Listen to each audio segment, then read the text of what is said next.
Estamos iniciando mais um StatCast. E hoje, o meu entrevistado, gente, ele vai desde ex-presidiário a um dos maiores empresários no Brasil e fora do Brasil. Pai, cristão, com livros. O livro dele é conhecido como Coragem Inabalável e ele formou, fora e aqui no Brasil, mais de 500 palestrantes. Hoje eu estou com Marcelo Bianchini. Olá, doutora. Prazer estar aqui. Muito obrigado pelo convite. Muito obrigado pelo carinho e parabéns pelo programa. Muito obrigada e obrigada por ter vindo. E, gente, hoje a gente vai falar, e eu vou dar alguns spoilers. Eu quero saber, mas não vai ser agora. Como você saiu da prisão e se tornou um dos maiores empresários aqui no Brasil e fora do Brasil. Mas antes da gente começar com esse spoiler, eu quero saber a sua trajetória. Você forma palestrante. Me conta um pouquinho dessa história e daqui a pouquinho a gente volta na história real de como que aconteceu. Exatamente, Carla. Foi uma jornada bem desafiadora, com muitos altos e baixos, com muita superação e muita fé também, né? Porque não foi uma jornada fácil. Mas, como a Carla falou, segura um pouquinho que daqui a pouco você vai saber como foi essa jornada toda de superação. Hoje eu sou mentor de construção de autoridade. Então eu formo novos mentores e palestrantes dentro do mercado digital, mais voltado para o público médico. Costumo dizer que quando no mercado digital, às vezes as pessoas... eu escolhi um nicho. Na verdade, não foi eu que escolhi esse nicho, foi os médicos que me escolheram, o nicho que me escolheu, eu costumo Nossa. brincar. Então, hoje eu tenho esse prazer de poder formar alguns médicos como mentores e palestrantes internacionais também. É. E esse nicho ele surgiu. Antes disso, você estava trabalhando já no digital, mas não era nichado para médicos. Como que as pessoas começaram a te procurar e você montou essa palestra que você passa para essas pessoas que querem iniciar no digital, né? Isso, exatamente. É bem engraçado essa jornada, doutora Carla, porque eu não desejei ser um formador de palestrantes, eu não desejei ser um formador de novos mentores e muito menos de médicos especialistas. Eu queria uma única coisa, me tornar um palestrante internacional. Isso já era o foco. Era só o que eu queria. Eu já estou no mercado digital, já tem quase 6 anos, eu sou treinador comportamental, inteligência emocional, hipnoterapeuta, coach, PNL, inteligência emocional, enfim. E Uma eu, antes bagagem. da pandemia, eu fazia aqueles treinamentos, aqueles eventos de inteligência emocional, de Sim. quebrar placa, colocava o pessoal para andar nas brasas, no fogo, essas doideiras aí. E veio a pandemia, eu já palestro desde 2019. Então, já palestro bastante por conta da história de superação. É uma história que inspira muitas pessoas e ela acaba sendo um símbolo de esperança para aquelas pessoas que não têm perspectiva de melhora de vida, aquelas pessoas que vivem se vitimizando de muita situação. Então foi um chamado, não foi fácil subir num palco e falar que eu sou um ex-presidiário, contar minha jornada, contar minha história. Foi muitos haters na jornada inteira, muitas pessoas criticando. Não Enfim, acreditando, né? não acreditando, exatamente. Mas independente disso, o foco é sempre naquilo que nós podemos contribuir com as pessoas através da nossa história. Eu costumo sempre dizer que histórias conectam com histórias. Através das nossas histórias, nós podemos contribuir com o mundo e com pessoas melhores. Enfim, então veio a pandemia e ali eu já palestrava bastante. Foi onde que fechei com a editora Gente o meu livro, que inclusive esse aqui é presente para você, tá? Tá Gente. autografado, depois eu vou te entregar ele. Muito obrigada, viu? Imagina. Eu Espero que agradeço. goste da leitura, Gente, tá? eu já participei de uma palestra dele, abertura com aquela jornada incrível. Eu nem pisquei na sua apresentação. E vale a pena falar isso, até por isso que eu agradeço você estar aqui por esse convite que eu fiz e você aceitou, porque eu não piscava. Daqui a pouquinho ele vai contar sobre essa história e eu juro para vocês, é tão impactante. E você está diante de uma pessoa que passou por muita coisa, tá? E ele conta ali na palestra, você não pisca, porque te faz você vivenciar a sua história e saber que você também pode chegar onde você chegou. Exatamente. Verdade, nós nos conhecemos nessa Foi. palestra, né? Exato. Que legal, bacana, bem lembrado. E já estava com o contrato fechado já para publicar o livro. O livro foi lançado em setembro de 2022. E na ocasião, eu não tinha nem... Devia ter uns 6 mil seguidores, assim, não era conhecido. E o meu único desejo era que o meu livro se tornasse um best-seller. colocou essa energia. Sim, porque o que é um livro best-seller, né, Carla? Comercialmente falando, é aquele livro que vende milhares de Sim. cópias e acaba indo para a lista dos mais vendidos da Publish News ou para a lista dos mais vendidos da Veja. Ponto. Sim. Esse é um best-seller, comercialmente falando. Porém, o best-seller verdadeiro é aquele livro que irá eternizar no coração, na vida das pessoas. Exatamente, que vai gerar mudança. Porque o best-seller verdadeiro é aquele livro que você compra, lê, indica. Porque quantos livros você já comprou e tá lá na gaveta, na estante da sua casa lá parado, que nunca... Você só comprou por comprar e você nunca leu. É verdade. Esse livro, ele pode ser comercialmente falando até um best-seller, mas ele não vai gerar impacto que um best-seller gera. Então esse era o meu desejo. Mandar a minha mensagem para o mundo, já palestrava já em diversos estados no Brasil, já estava mandando a minha mensagem, contribuindo, como eu falei, né, com o mundo e com pessoas melhores através da minha história. E eu decidi que o livro eu iria eternizá-lo por séculos e séculos mesmo depois de que eu partisse. E eu, com menos de 6 mil seguidores, eu falei, como que eu vou me tornar um best-seller? E aí, Quem sou eu na fila do pão, né? E como, né? que, Como que vai ser isso? E eu me considero, né, um cara dos palcos. Então a pandemia, ela me deu ali uma travada. Por mais que eu tô no mercado digital, já desde 2018 para 2019, mas na pandemia eu fazia eventos presenciais, eu fazia treinamentos, imersões, palestras. Na pandemia eu dei aquela travada. Quando acabou a pandemia, que as coisas começaram a normalizar, os eventos presenciais começaram a voltar, as palestras presenciais começaram a voltar, e aqueles grandes players vieram com força total nos eventos presenciais, nas imersões, eu falei, cara, o que eu vou ficar competindo com esses caras aqui? Poxa, eu preciso criar, ver alguma coisa diferente, só que para isso eu preciso... né, ver alguma possibilidade que eu possa me diferenciar. E eu comecei a estudar alguns grandes players que já eram o que eu gostaria de ser, que era um best-seller. E eu comecei a mapear. Por quê? O sucesso, ele deixa rastro. Então, se você deseja chegar num lugar onde alguém que você acompanha, que você segue, que você admira, já chegou, você vai mapear tudo que aquela pessoa fez. Hábitos, rotinas, disciplina, o dia a dia, para você fazer igual. Foi isso que eu fiz. E eu vi alguns poucos palestrantes e best-seller que tinham um posicionamento de palestrante internacional. Uau. Mas poucos. Poucos.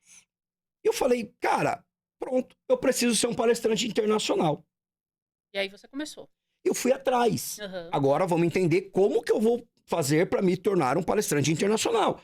Porque até então eu não conhecia ninguém que estava fazendo eventos internacionais em outros países que poderia me convidar para que eu pudesse ir lá. Isso serve até para quem está assistindo. Como que ela vai fazer essa ponte? Como que você fez essa ponte para acontecer? Exatamente. Eu fui atrás e de repente eu me frustrei.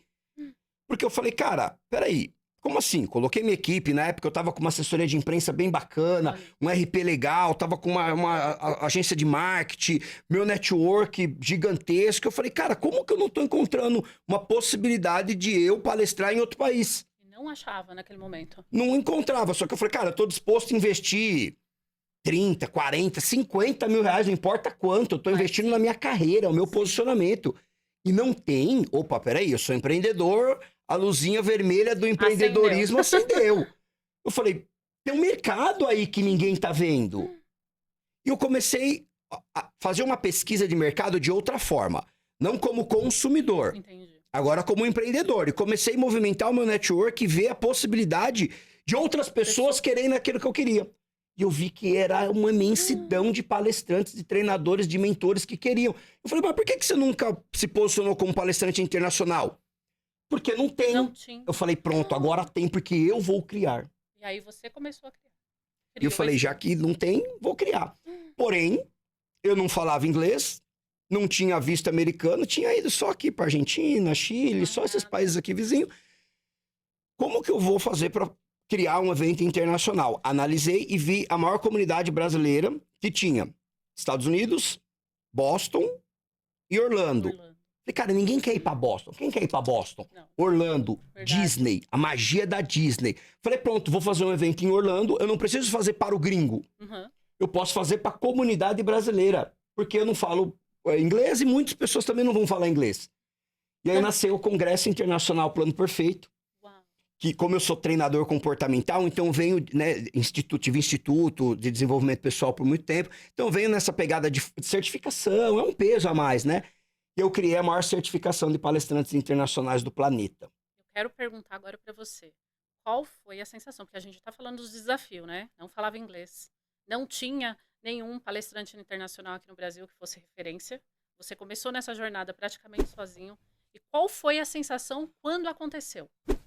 Quando saiu o primeiro palestrante internacional que você levou? Me conta. Legal, muito boa a sua pergunta, Carla.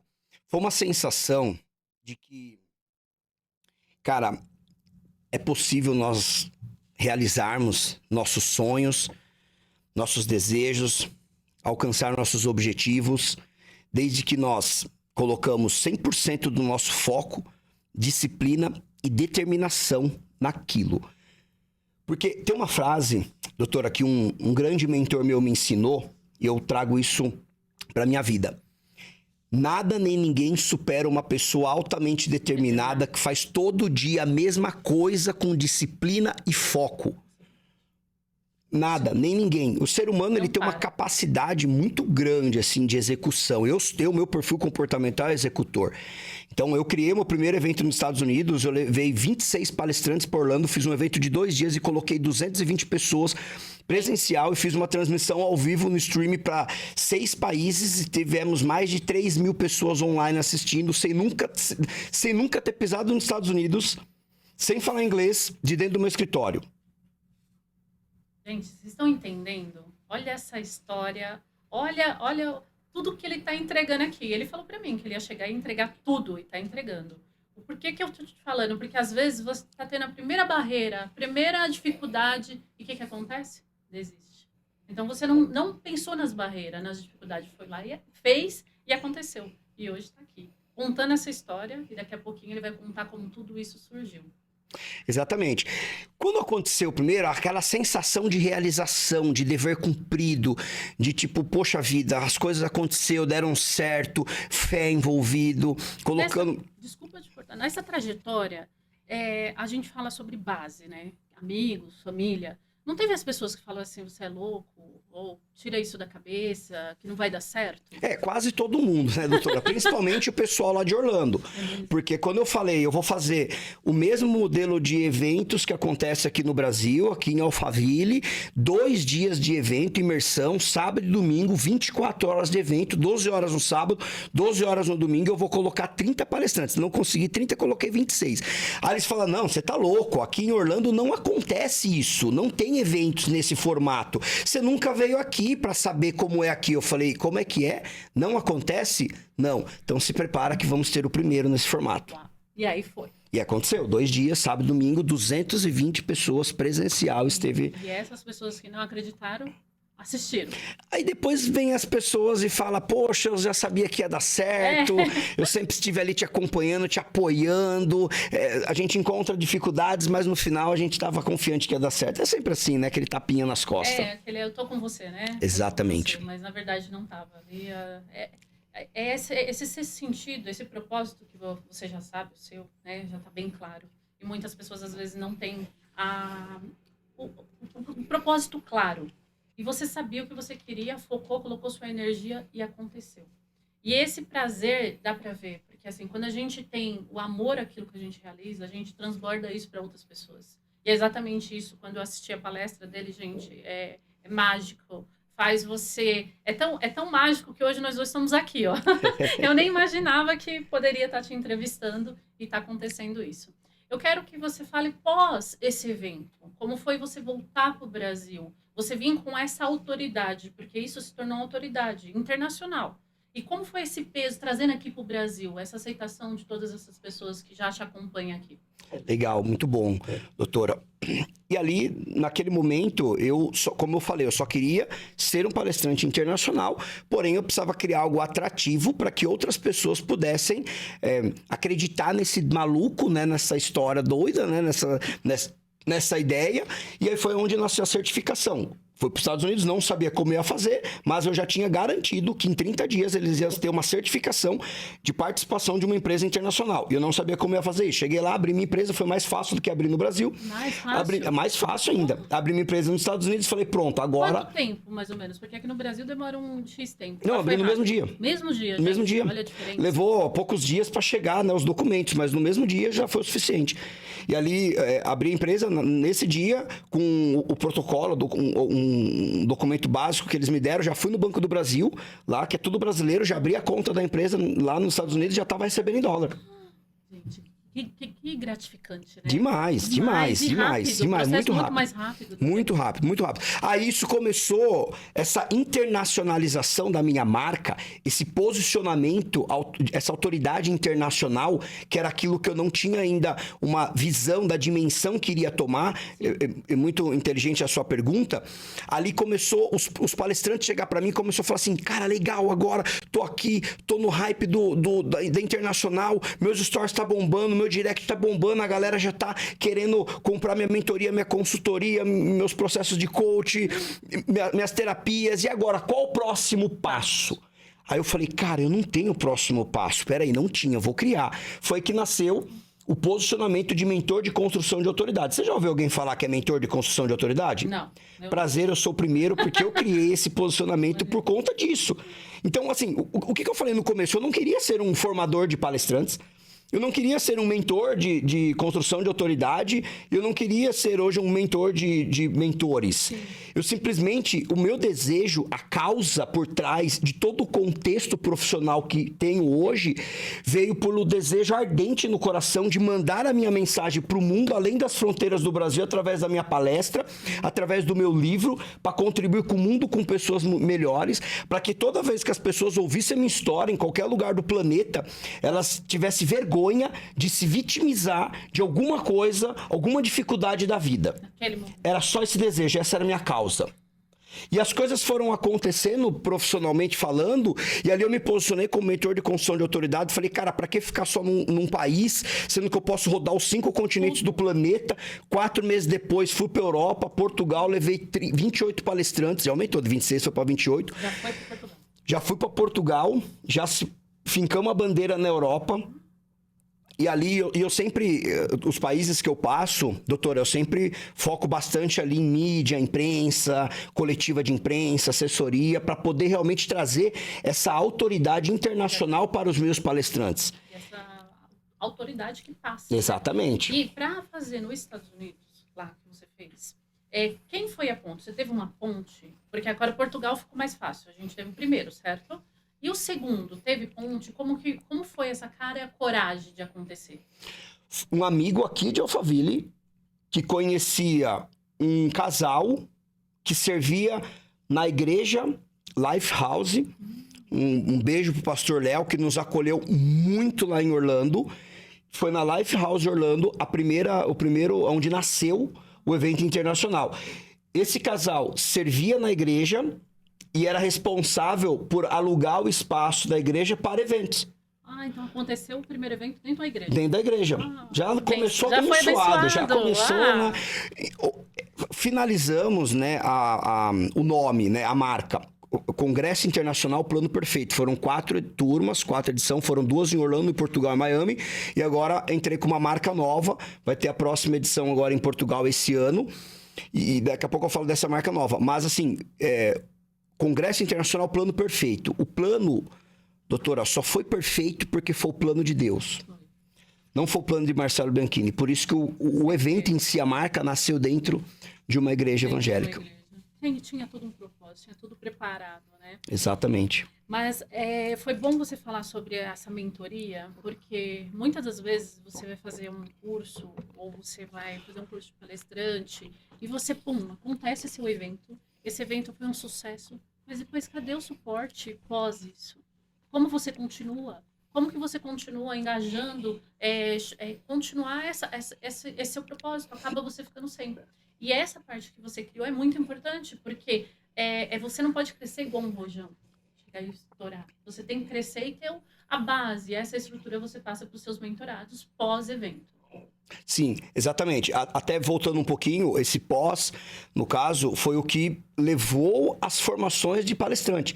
Porque depois de Portugal, fomos para Miami, e aí foram 30 palestrantes. Aí só no terceiro que eu bati a meta dos Mas 30 conseguiu. palestrantes, conseguimos, voltamos para os Estados Unidos, fomos para Miami.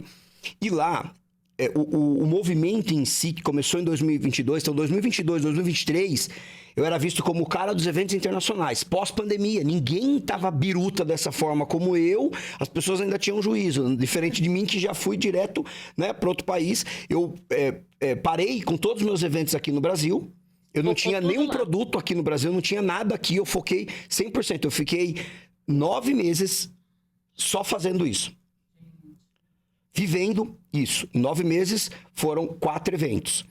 No terceiro, que foi Miami, que voltamos para os Estados Unidos, nós fizemos tanto barulho que chamamos a atenção de uma universidade americana chamada Must University, que é do Grupo Carbonari, que é os fundadores da Faculdade Anhanguera aqui no Brasil. Lá, a filha do Antônio Carbonari, a Giulia Carbonari, o Neco Carbonari, se conectaram através de um dos palestrantes que foi para Miami, Ricardo Bellino, me conectou com ele e falou, cara, eu preciso te conectar com essa galera, porque você tá fazendo um barulho aí que ninguém fez. Falei, então tá bom. Aí fizemos uma reunião antes do evento, eles falaram assim, ó, seguinte, nós estamos, né, aqui nos Estados Unidos 6 anos, só que nós participamos de congressos de educação, educacional, em diversos países nos 5 continentes. E, cara, ninguém tá certificando palestrantes internacionais. A galera tá certificando liderança, empreendedorismo, tá certificando um monte de coisa aí. Mas palestrantes, ninguém. Tem oratória, mas certificação de palestrante palco não tem. Você é o único que tá fazendo isso no mundo. Nós queremos estar com você e nós queremos entrar como patrocinadores oficial e certificar todos os seus palestrantes daqui pra frente. Eu falei, eu vou rodar o mundo, hein? Os 5 continentes. Ele falou, nós vamos junto. Legal, aconteceu. Foi antes de Miami. Miami aconteceu. Eles vieram, né, participaram, colocaram banner, backdrop, stand, deram curso para todo mundo, curso de empreendedorismo, curso de inglês para todo mundo. Legal. E ali eu levei 30 palestrantes. Sempre uns 10, 12 grandes players. Nesse de Miami foi José Roberto Marques, Carol Pfeiffer, Shark Tank, Ricardo Bellino, Marcelo Lillmann, Renner Silva, Aline Salve, a Lilian Majeski, nossa amiga querida. Enfim, uma galera bem bacana e outras pessoas dando oportunidade, voz e protagonismo para as pessoas que, assim como eu, acreditam que através das nossas histórias nós podemos contribuir com o mundo e com pessoas melhores. Então essas pessoas, elas investiam nessa certificação para poder estar lá. E aí eles começaram a assistir as palestras e depois, no final do evento, eles chegaram para mim e falaram assim, Marcelo, nós temos um problema aí. Falei, cara, como assim um problema, né? Aí ele falou assim, os palestrantes grandes, players, legal. Só que os outros palestrantes são muito ruins. A galera não sabe palestrar direito. Não sabiam. Nem subir no palco. Porque eles investiam na certificação e ia lá e beleza. Tava lindo. Aí ele falou assim, eu falei, tá, mas e aí? Como que nós vamos resolver uma situação? Aí eu já fiquei, né, em pânico, né? Porque, imagina, eu iniciando uma jornada internacional, eu não tenho nem 2º grau completo, doutora. E hoje eu tenho uma universidade americana que certifica meus alunos. A gente vai falar sobre isso. Ele não tem 2º grau, não sabia inglês, ex-presidiário para empresário. É daqui a pouquinho. Ele vai continuar essa história. Eu quero saber. Exatamente. Eu falei, cara, eu não posso perder isso. Eu não posso perder isso. Eu falei, tá, o que eu preciso fazer, então, para mudar esse jogo? Ele falou, cara, você vai ter que treinar esses palestrantes lá no Brasil. Eu falei, é só isso? Ele, sim, claro. Eu falei, bom, peraí, vamos lá. Eu já tenho mais de 130 palestras profissionais em mais de 15 estados no Brasil. Aí nessa, um pouco antes disso, doutora, daqui a pouco eu posso contar um pouquinho, eu fui parar em Harvard, eu fui palestrar em Harvard. Eu fui o primeiro e único ex-presidiário a palestrar dentro da Universidade de Harvard. Olha as portas que foram se abrindo quando a causa e o propósito na frente da situação. Diante disso, eu falei, cara, eu já palestrei em Harvard, já palestrei duas vezes Orlando, Miami, Portugal, 15 estados do Brasil, mais de 130 palestras em mais de 5 anos como palestrante. Cara, eu acho que eu sei ensinar alguém a palestrar sim. Tranquilo, aceito o desafio, adoro desafios, tá tudo certo. Isso foi, doutora, o evento de Miami foi em março de 2023. Agora, ano passado, março de 2023. Abril de 2023, eu voltei pro Brasil. Passei por uma conexão longa de 7, 8 horas na Bolívia, em Bogotá, na área VIP, ali sentado, abri o computador, eu e minha esposa, e comecei a criar a formação de palestrante. E aí, o meu livro, Coragem Inabalável, eu falei, palestrante inabalável. Entrei no NPI, tava livre, já saí registrando todos os nomes. Legal, falei, amor, vê aí no nosso condomínio se o espaço gourmet tá disponível o mês que vem, alguma data aí. Ela escolheu uma data, falei, tá bom, peguei o celular. Comecei. Porque ali, doutor, o que gerou ali, né? Gerou ali, assim, eu já estava 9 meses, quase um ano, sem fazer nada no Brasil. Sendo visto como o cara dos eventos internacionais. Então, muita gente queria alguma coisa para ter um primeiro degrau para poder estar nos eventos internacionais comigo. E ali eu abri um Stories e falei, pessoal, é o seguinte, estou voltando dos Estados Unidos agora e decidi que na data tal, agora em abril, no mês seguinte, vai nascer a primeira turma da formação palestrante inabalável na minha casa, no meu condomínio. São apenas 30 vagas num preço que nunca mais vai ter essa condição. Ali vendeu 7. Nossa. Com Stories. Só um Stories. Já vendeu 7. Eu falei, nossa, então agora não tem como voltar. Beleza. Enfim, foram 33 pessoas na primeira turma em abril de 2023. Janeiro de 2024, agora já tinha ministrado 6 turmas e formado 500 palestrantes. E aí, 1º de dezembro de 2023, eu voltei para os Estados Unidos, fiz mais uma turma lá em Orlando, levei mais 15 palestrantes, coloquei no palco, falei pro cara da universidade, falei, agora todos estão treinados por mim. E agora foram perfeitos. Aí ele falou, agora tá bom, agora tá legal. Agora não passei vergonha. Exatamente. Exatamente, gente. Então, para quem está procurando um curso de palestrante, você se sentir seguro, já sabe quem procurar, tá? Mas eu quero voltar um pouquinho, principalmente na questão de como começou a sua história. Foi onde eu me conectei com você. Eu estava em uma palestra e Marcelo Bianchini abriu com a história do herói. E eu fiquei chocada, principalmente com tudo que passou. Já bebeu uma água, já está pronto, eu quero saber de tudo. Gente, o Marcelo Bianchini, ele foi preso. E cumpriu pena por quanto tempo? 10 anos. 10 anos. Eu quero saber a história, como que aconteceu e como que você... E o recado que você daria para aquela pessoa há 10 anos atrás, que cumpriu pena de 10 anos, e daqui a pouquinho, no final, eu quero que você dê um recado para você daqui 5 anos. Uau! Me conta como que aconteceu. Eu não vou falar o spoiler, eu vou deixar todinho para você. Legal, doutora. Vamos lá. Hoje eu, como mentor de construção de autoridade, então eu falo, né, sobre autoridade, eu ensino sobre autoridade. Mas autoridade é uma decisão. Você decide se tornar uma autoridade no seu mercado, certo? Você do mercado da estética, né? Hoje você é uma autoridade no seu mercado. É uma decisão. Eu decidi me tornar autoridade, mentor de construção de autoridade. Porém, decisão... Quando falamos de decisões, é uma espada que corta para os dois lados. Existem decisões que te trazem para cá, só que existem decisões que te trazem para cá. E a minha vida nem sempre foi assim, tá?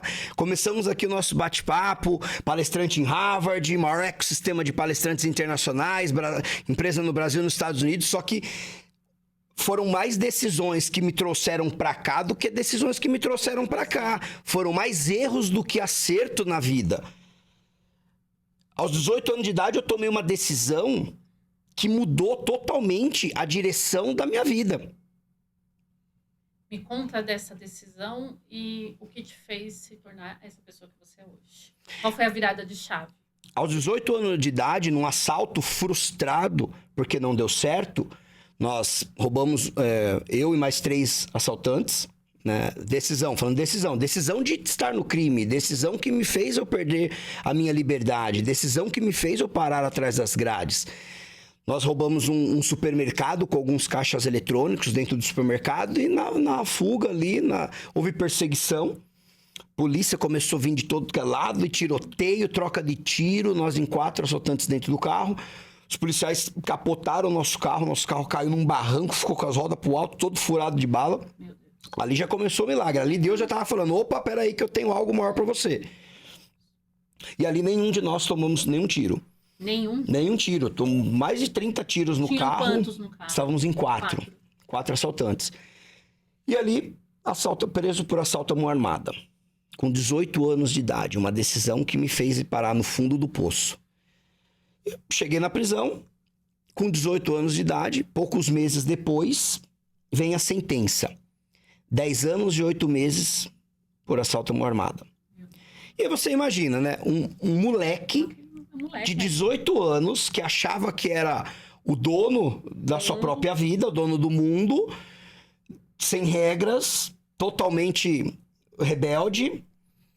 O arquétipo do rebelde, né? Você falou muito da jornada do herói, totalmente rebelde, as coisas aconteciam do meu jeito, sendo condenado por 10 anos, ou seja... Como você recebeu essa condenação? Imagina só, 18 anos de idade sendo condenado a 10. Então significa que eu vou ficar mais de 50% de toda a minha vida que eu já passei atrás das grades. Só que, assim, como que eu recebi? Eu era uma pessoa do crime. Era mesmo? Tá. Eu era um criminoso. Eu nasci dentro do crime. Então, você nasceu ali... na periferia? Sim. Então, ali os anos foram passando, eu envolvido, né? Eu envolvido diretamente, né, no crime. E a mudança, né? A virada de chave, como você mencionou.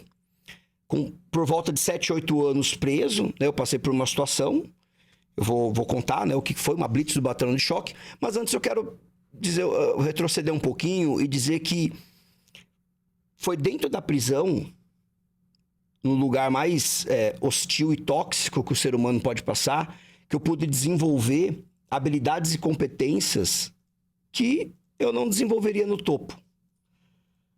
Estou falando de fé e esperança. E a fé que eu falo, doutora, não é uma crença religiosa. Não é uma religião. Fé é a certeza de que todas as possibilidades são contra, mas você acredita que é possível. Fé é a certeza daquele que caminha no inferno com esperança de um dia chegar aos céus. E eu estou falando da mesma fé que fez Moisés colocar o cajado e abrir o Mar Vermelho. Eu estou falando da mesma fé que fez com que Noé construísse uma arca de 120 metros de madeira sem nunca, para salvar a humanidade de um dilúvio, sem nunca ter visto uma gota de água cair dos céus. Eu estou falando da mesma fé que fez com que Abraão levasse seu único filho Isaque para ser sacrificado na pior morte possível, no holocausto, na fé de que Deus iria ressuscitá-los. E essa mesma fé você pode encontrar lá aí agora, sentado no sofá da sua casa, dirigindo o seu carro, seja lá onde for que você estiver.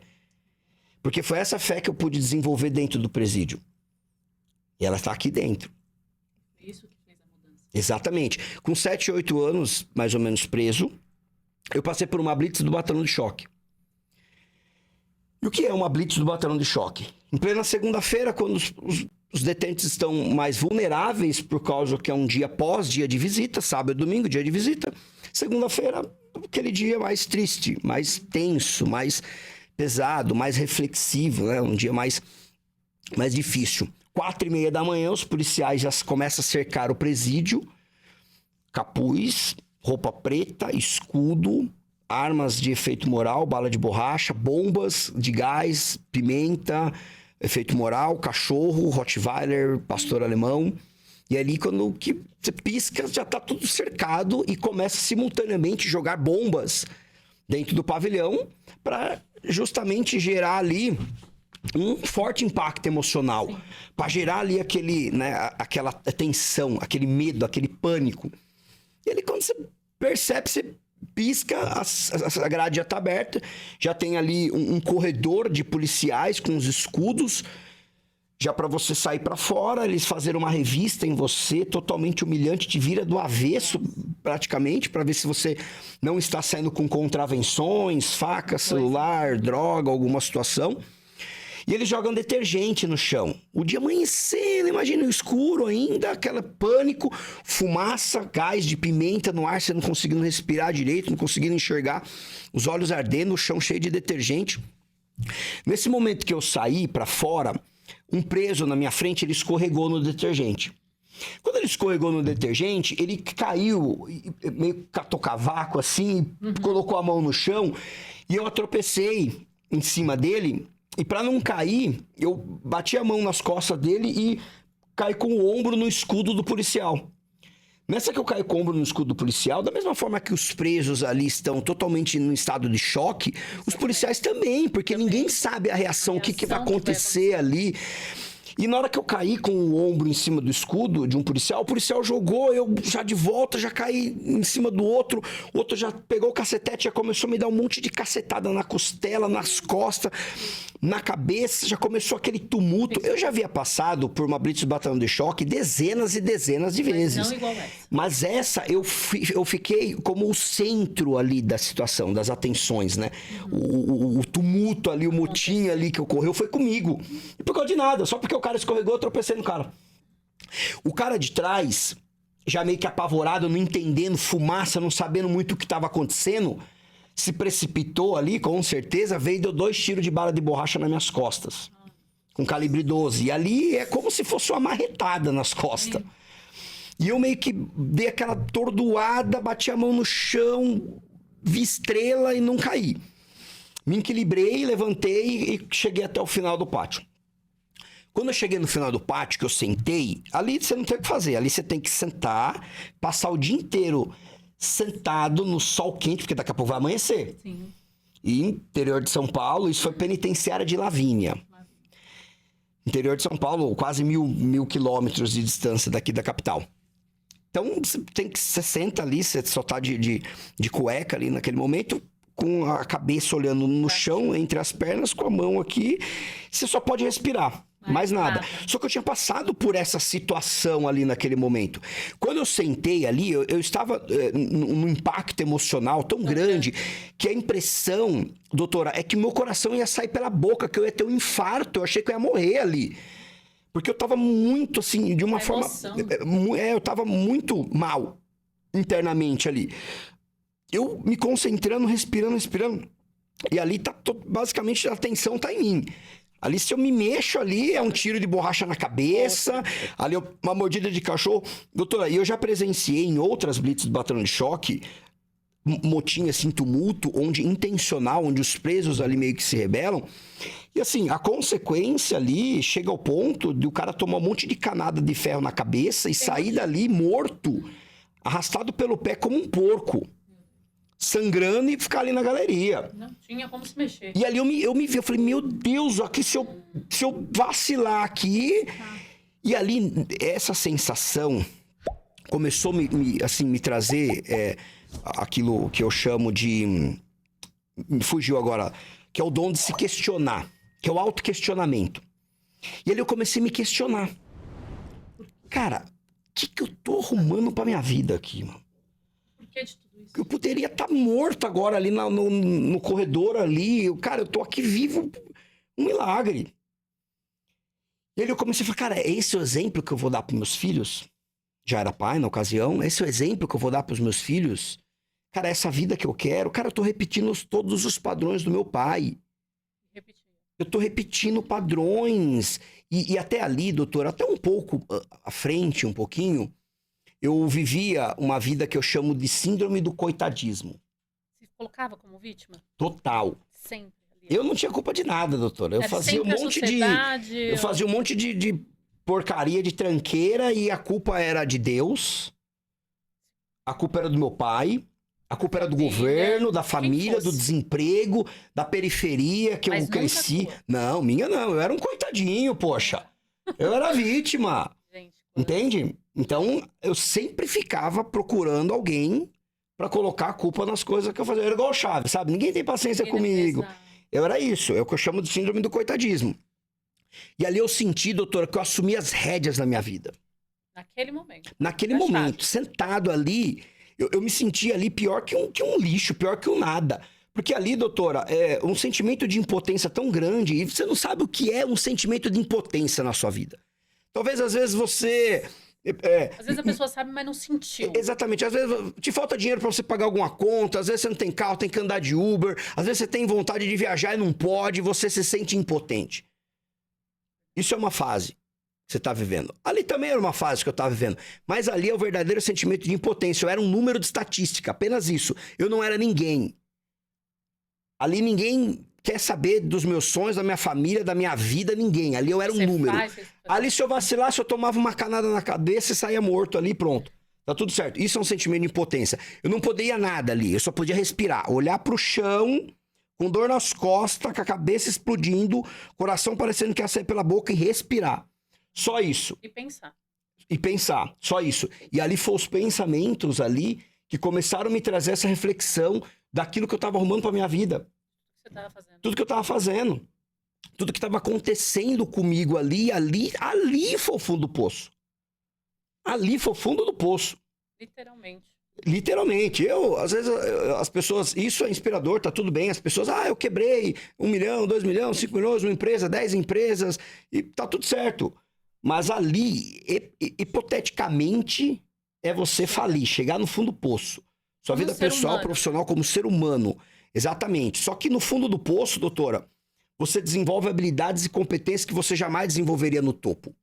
Porque até no topo você está com ego. Ali você está... Exatamente. Então, assim, ali que vem a força mesmo. E me conta. Tem uma frase no jiu-jitsu que fala assim: você só sabe a força que tem quando a sua sua única alternativa é ser forte. Aí sim você consegue identificar a força que você tem. Ali, sentado, foi como a historinha do prego. Você conhece a historinha do cachorro Não. e do prego? Não? Conheço, me conta. O camarada chega no posto de gasolina e ele coloca o carro para abastecer na bomba. E ali ele atravessa e vai até a conveniência, a loja de conveniência. E na loja de conveniência, quando ele vai entrar, tem um papelão e um cachorro deitado. E esse cachorro tá resmungando, chorando, reclamando ali e não sai dali. Ele fica indignado com aquilo. Ele olha pro outro frentista que tá vindo de encontro com ele, ele fala: ei, por que esse cachorro não sai daqui? Por que esse cachorro tá chorando aqui, reclamando? Aí o cara falou: não, ele tá aí porque ele tá sentado em cima de um prego. O cara Como fala: mas assim? como assim? Por que ele não Como? sai de cima do prego? Ele fala: porque o prego não está incomodando tanto. Ah, não? E eu te pergunto, em cima de quantos pregos você tem está? aturado, está sentado, reclamando da sua vida, se vitimizando, e você não toma uma atitude, uma decisão, uma coragem inabalável e sai de cima do prego e assume as rédeas da sua vida? Ali naquele momento, doutora, o prego doeu. Aquele prego que eu tava sentado, aturando a vida inteira, me vitimizando, reclamando da vida, seguindo, repetindo os padrões do meu pai. Ali, naquele momento, o prego doeu. Meu prego doeu na alma. Eu vou falar uma coisa, eu quero que você anota, mas não é no caderninho, não. Eu quero que você anota no seu coração. Você só tem a vida que você tolera. Até aquele momento, doutor, eu tolerei aquela vida. Você aceitou. Eu aceitei aquilo. E por isso que eu era uma vítima. Uhum. Só que naquele momento o prego doeu. E ali eu tomei uma decisão, uma única decisão que mudou toda a história da minha vida. E me fez chegar até aqui. Uma Qual única foi essa decisão. As pessoas, doutor, elas tomam decisões externas. Querem 1 milhão de seguidores, uma empresa que fatura alguns milhões, uma família feliz igual o comercial de Doriana. Sim. Elas querem status, querem fama. Mas isso tudo são decisões errôneas, porque são decisões externas. A verdadeira decisão, ela é interna. Se você não muda aqui dentro, você não muda nada, nem ninguém. Não tem como. A decisão que eu tomei ali, sentado na blitz do batalhão de choque, naquele pátio daquele presídio, no lugar mais tóxico que o ser humano pode viver, foi simplesmente de me tornar uma pessoa de valor. Decisão. Só isso. Viver de acordo com os meus valores e ser fiel a eles. Primeiro. E nunca mais renunciar essa decisão. E não se fazer de vítima também. Exatamente. Nossa, gente, que história. E eu quero que você me fale como que surgiu, porque aí você estava 7 anos de pena. Faltavam 3. Naquele momento, com a cabeça abaixada. Tomou essa decisão. Saiu do vitimismo para se tornar responsável pela tua vida. Exatamente. E ali eu decidi que o crime não fazia mais sentido para minha vida, independente do lugar que eu estivesse. Porque independente do lugar que você está, não, as decisões internas, elas não têm nada a ver com as circunstâncias que estão ao seu redor. Eu continuei 3 anos preso, sendo sustentado pelo governo, sem ninguém, a mais de quase 1.000 quilômetros de distância. Dali ainda fui transferido para outros penitenciários, ainda passei por muitas situações. Parece que ali que os últimos 3 anos foram pior do que os primeiros 7. Isso que eu ia te perguntar, porque parece que quando você descobre o processo, você começa a viver, vem essa limpeza. Parece que são piores quando você toma a decisão. Exatamente. Você Exato. sentiu Foi isso? muito, muito, muito. E aí não só, parece que a situação começa, né, a conspirar, mas assim, você já não é mais a pessoa que você era, internamente. Quando eu era um criminoso, muitas coisas eu aceitava. Agora ali, como eu não aceitava mais outras coisas, então era muito mais difícil para mim. Os anos se passaram e no dia 21 de abril de 2014, eu conquistei a tão sonhada liberdade e saí de cabeça erguida sem nem dever satisfação para a justiça. Depois de cumprir uma pena de 10 anos. Mas cumpriu. Cumpri. De E novo, saí a sem... sensação de abrir aqueles portões e falar, não devo mais nada. A liberdade em si, ela não é... Nesse momento, ela não é só externa. A liberdade é interna. Interna.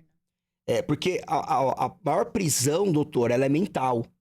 Porque a prisão física era inevitável, eu estava pagando pelo que eu fiz. Mas a prisão, o maior cárcere é É mental. mental. Tanto é que tem pessoas que não estão presas e vivem numa prisão. Exatamente, é o cárcere mental. É o Pior, cárcere mental. eu não sei qual é o seu processo, qual é o seu deserto, qual é o seu fundo do poço. O que está passando? Exatamente, mas sabe de uma coisa, você pode estar sendo o seu próprio carcereiro. Porque você mesmo pode estar se limitando a muitas coisas. E a sensação que eu tive naquele momento foi de liberdade, mas liberdade interna. Agora eu posso fazer tudo aquilo que eu quiser, ir e vir para onde eu quiser. Eu tenho tudo que eu preciso. Liberdade, duas pernas, braço, saúde, fé, um desejo ardente de que eu vou me tornar uma pessoa de valor. E eu li muitos livros na prisão. Centenas, se não milhares. E foi lendo os livros que a minha mente abriu e eu entendi que eu poderia me tornar um empresário.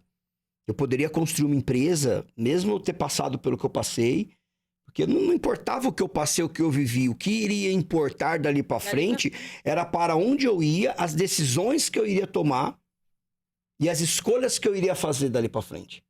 Com certeza. Ali, basicamente, eu estava renascendo, com acho que 29 para 30 anos, 29 anos de idade. Entrei um moleque, saí 18, com 29. Então foi um início muito difícil para mim. Você já era casado? Uma jornada... Não. Não, já tinha filho. Sim, já tinha filhos. Foi uma jornada muito difícil, mas ali eu tinha um desejo no meu coração. Ser uma pessoa de valor. Ter a família. Ser um super-herói para os meus filhos, um marido exemplar, ter um relacionamento incrível dos sonhos. E ser um empresário. E ali tudo começou. As coisas foram acontecendo, fui me achando, me entendendo. Consegui comprar um caminhão. Logo depois que saiu. Logo depois. E a aceitação da sua família, da sua base depois disso? Porque, assim, muitas pessoas julgam, né? E ficam descrentes. Como que você lidou com essa situação? Tipo, o olhar das pessoas. A minha família em si, doutora, ela sempre me apoiou. Nunca me julgaram, nunca me criticaram. Mas por decisão, nos meus 14 anos de idade, quando eu caí no mundo, eu decidi caminhar sozinho. Você decidiu fazer sua trajetória? Sim, eu decidi fazer minha trajetória. E, assim, por mais que eu era uma vítima e culpava todo mundo, mas a minha família, assim, a minha família em si, tios, primos, não meus pais, né? Daqui a pouco eu vou falar um pouquinho dos meus pais, mas, assim, a minha família de segundo grau, eu era filho único, sou filho único, pai e mãe, mas, assim, fora eles, eu decidi me afastar, para não acarretar nenhum tipo de situação para eles, também para não ficar naquela dependência, porque a pessoa quando fica presa, ela depende de tudo, para tudo. Depende de todo mundo para qualquer situação. Então foi uma decisão que, pelo menos isso, eu não me vitimizei, né? Não quis... E eles não iam lá e nem te procuravam? Não, eu recebi algumas cartas, eles me mandavam algumas cartas. 10 anos sem contato familiar nenhum. Recebi algumas cartas. E seus filhos? Seu filho nessa época? É filho ou filha? São 3. São 3, mas já tinha antes da prisão. Sim, um foi antes, que é o mais velho, e 2 foram... Eu fugi 2 vezes, né? 2 vezes eu fiquei alguns meses na rua fugitivo. Então 2 filhos meus, as moças engravidaram nessa ocasião.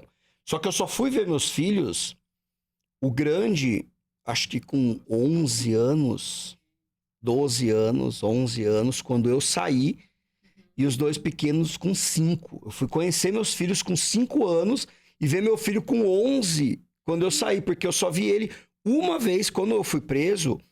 Eu fiquei ali, eu fui preso em Várzea Paulista, uma cidade ao lado de Jundiaí. Eu sou de Jundiaí, eu nasci em Jundiaí.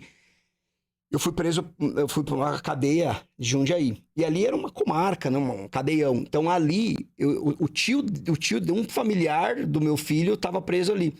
Então a esposa dele, que era tia do meu filho, levou meu filho para me ver ele uma vez. Então vi ele uma vez, Uma quando ele era vez. de colo. Eu tenho até uma foto, até no meu Instagram, essa foto. Tem? Dá até para colocar aqui, Vamos colocar pro depois. pessoal ver, que eu tô com meu filho no braço, dentro da prisão. Ele devia ter 1 aninho, 2 aninhos no máximo. Aí eu fui ver ele com 11 anos quando eu saí. Você teve que arrumar todo esse processo na mente, internamente, de tudo isso. E hoje passar para as pessoas, porque tem muitas pessoas, né, em estado de vítima e não passou um terço do que você passou. Então, é exatamente isso, essa prisão interna que muitas pessoas vivem, que culpa a família, pai, mãe, você quis poupar eles. Né? Foi algo que você fez na sua trajetória de vida e você cumpriu o seu período ali. Eu quero saber de você hoje, qual a frase você falaria para aquele rapaz de 18 anos? Uau, para aquele rapaz de 18 anos. Nossa, 18 anos 18 anos eu era um tremendo de um idiota, doutora. Mas fala bem a frase, que é para deixar gravado. O que você falaria para ele antes daquele carro capotar? Uau. Falaria para ele assim: Marcelo, você vai passar por muitas situações na sua vida difíceis, situações que você vai achar que vai ser o fim para você ali, situações que você vai achar que você está sendo culpado, Deus está te culpando, Deus está te castigando. Tudo gira em torno de você e você é o culpado, a vítima de tudo. Você vai pensar assim, por vários momentos, por várias situações, várias vezes. Em alguns momentos você vai achar que ninguém nunca quis saber de você, que a família te abandonou, que os seus pais não quiseram viver com você, por isso que eles fizeram o que eles fizeram, e daqui a pouco eu vou contar.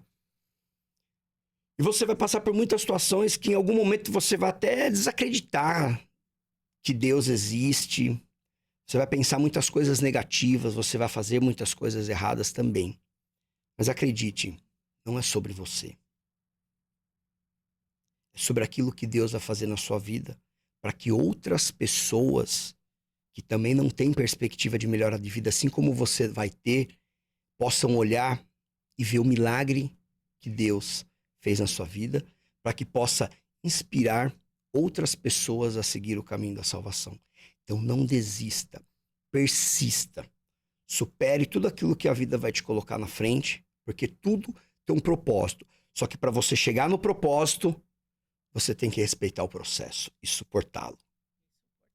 Exatamente isso.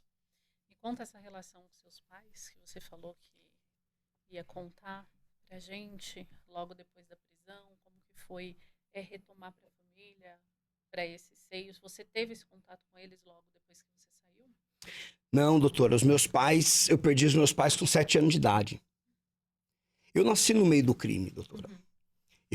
Dos meus 3 aos 5 anos de idade, eu visitava meu pai no presídio. Eu e minha mãe eram como se nós fôssemos prisioneiros da nossa própria casa. Como foi?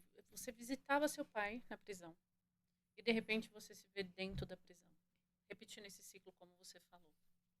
Exatamente, como eu falei aqui, quando eu estava lá naquela blitz do batalhão de choque, eu olhava para trás, eu via, cara, eu tô repetindo todos os padrões, né, que o meu pai viveu. E aí, indo um pouco mais, o meu pai também não teve uma vida fácil. E o meu avô também não teve uma vida fácil. Então são ciclos e ciclos que vêm se repetindo até que possa chegar em você. Eu não sei qual é a sua jornada, qual é a sua história, eu não sei nada da sua vida, eu nem te conheço. Mas eu espero muito que eu possa pelo menos estar aqui ativando a sua fé e a sua coragem, para que se você, assim como eu, venha passando por ciclos assim, por situações passadas na sua família, que você seja essa pessoa que irá romper esse ciclo. Para que isso não continue nos seus filhos, nos seus netos. Você tem essa possibilidade, você tem essa oportunidade. Hoje em dia nós temos acesso a muitas coisas que pode ter uma mudança radical de mentalidade, uma mudança de mindset, uma mudança de perspectiva de vida, de mundo, de si mesmo. De quebra de padrão. Exatamente. Então seja essa pessoa, assuma as rédeas da sua vida, tenha uma coragem inabalável para que você possa fazer a diferença. Ninguém vai escalar a sua montanha por você. O seu sucesso, quem constrói é você. E quando eu falo de sucesso, não simplesmente está relacionado a dinheiro. Isso, para mim, foi um sucesso. Com certeza. Eu consegui quebrar esse ciclo. Né? Porque, retrocedendo um pouquinho, eu e minha mãe, nós éramos espancados. Eu, dos 3 aos 5 anos de idade, eu visitava meu pai no presídio. Era comum eu chegar em casa da escola, quando meu pai liberava eu ir para a escola, com 7 anos de idade, e ver ele com a quadrilha dele arquitetando ações criminosas na cozinha na mesa da cozinha de casa. Embaixo da minha cama, não tinha uma caixa de brinquedo, tinha uma caixa de arma. A famosa ambiência. Exatamente. Hoje eu, como um hipnoterapeuta, um treinador de inteligência emocional, eu entendo um pouquinho da nossa mente. Eu sei que até os 7 anos de idade, algo na nossa mente consciente, chamado fator crítico, funciona como um filtro. Então, dos 7 anos para baixo, tudo que a criança vê, vive, sente, aprende, serve para formar o que é chamado de programação mental. Que ali, um pouco mais à frente, com seus 14 anos, quando eu decidi sair da casa da minha família, da minha avó, que me acolheu com todo amor, todo carinho, e decidi cair no mundo, nessa fase é formada a nossa opinião sobre tudo, como dizia Raul Seixas, a nossa opinião formada sobre tudo. Ali nós começamos a criar as nossas decisões, as nossas opiniões, baseadas na nossa programação mental. E como foi a minha programação mental? Crime. Tudo ali. Vendo minha mãe sendo obrigada a conviver com um amante dentro da minha própria casa, sendo espancado. Meu pai jogou da escada com 5 anos, logo que ele saiu do presídio, eu, para não bater o rosto, eu quebrei os 2 braços para me defender, eu fiquei com gesso nos 2 braços. Eu já vi a minha mãe sendo espancada, de quebrar nariz, quebrar maxilar. Você viveu esse contexto. Exatamente, até os 7 anos de idade foi esse contexto. E a gota d'água, né, o fim de tudo, foi exatamente no dia 18 de junho de 1992. Às 6 horas da manhã, meu pai chega em casa transtornado, ele usava muita droga, cheirava cocaína e tomava cachaça mesmo, pinga mesmo, cerveja, pinga. E ali, 6 horas da manhã, ele chegou, eu e minha mãe dormindo no quarto, na cama, ele chutou a porta, entrou transtornado, virou a cama, pegou minha mãe pelo cabelo, puxou minha mãe pra sala, começou a espancar ela, esmurrar ela. E eu levantei do quarto, assustado, desesperado, com 7 anos de idade. Cheguei na sala, assim, eu me lembro exatamente da roupinha que eu tava, com pijaminha do Pica-Pau. Não tem como eu falar sobre isso e não viver a cena novamente. Um shortinho, uma camisetinha do Pica-Pau, um chinelinho havaiana. Eu parado ali na entrada da sala, ele esmurrando minha mãe já meio desacordada, já no sofá, com o rosto todo ensanguentado, e meu pai andava armado todo momento. Meu pai, naquele momento, tirou a arma, não falou nada, simplesmente apontou a arma para ela e deu um tiro na cabeça dela. Minha mãe caiu morta e a cabeça dela estourada. Ele parou assim, olhou para mim, meu pai era grande, forte, moreno, olhou para mim assim, viu que o que ele fez ali em estado de choque, eu em estado de choque também. Eu não tinha força para correr, para chorar, para sair. Eu travado ali, olhando para um monstro na minha frente e olhando minha mãe assassinada no sofá. Meu pai virou para mim, eu vi a morte. Eu tinha certeza que eu ia morrer naquela hora, Carla. Ali ele esticou o braço, me pegou, eu me afastando com medo, assim. Eu não queria olhar para ele, colocando a mão no peito dele, me afastando, virando o rosto. Ele só me apertou, não falou uma única palavra. Eu acalmei um pouquinho, olhei para ele. Quando eu olhei para ele, assim como eu tô te olhando, ele olhou nos meus olhos, colocou a arma embaixo do queixo e apertou o gatilho. Meu Deus. Ali nós caímos, meu pai caiu morto em cima de mim. Eu não sabia o que tinha acontecido. Aquele barulho ensurdecedor de tiro dentro de um cômodo pequenininho, 6 horas da manhã. aquele zunido no meu ouvido e eu não queria abrir os olhos, com medo, eu não sabia nem o que tinha acontecido comigo. Eu não sabia se eu estava morto, se eu estava vivo. Só o zunido, aquele gosto de sangue, de pólvora, aquele cheiro horrível. Eu fui acalmando. Não sei nem quanto tempo eu fiquei ali travado com os olhos fechados. Não tenho noção se foi 1 minuto ou se foi uma hora. Mas... Ali eu comecei a abrir meus olhos devagarzinho. Me senti, vi que eu estava ali vivo. Passei a mão no rosto, a minha mão toda ensanguentada. Tirei meu pai morto de cima de mim, comecei a me afastar, sentadinho no chão, e me afastando no meio da poça de sangue. Levantei todo ensanguentado, vendo minha mãe sentada no sofá morta e meu pai morto de barriga para baixo. Ali foi o fim para eles. Mas foi um recomeço para mim. Eu fui acolhido pelos meus avós maternos. O pai e a mãe da minha mãe. Eles eram produtores rural, tinha a olaria, que é uma fábrica de tijolos de barro. Meu avô tinha vacas, vendia leite, vendia queijo, vendiam uvas.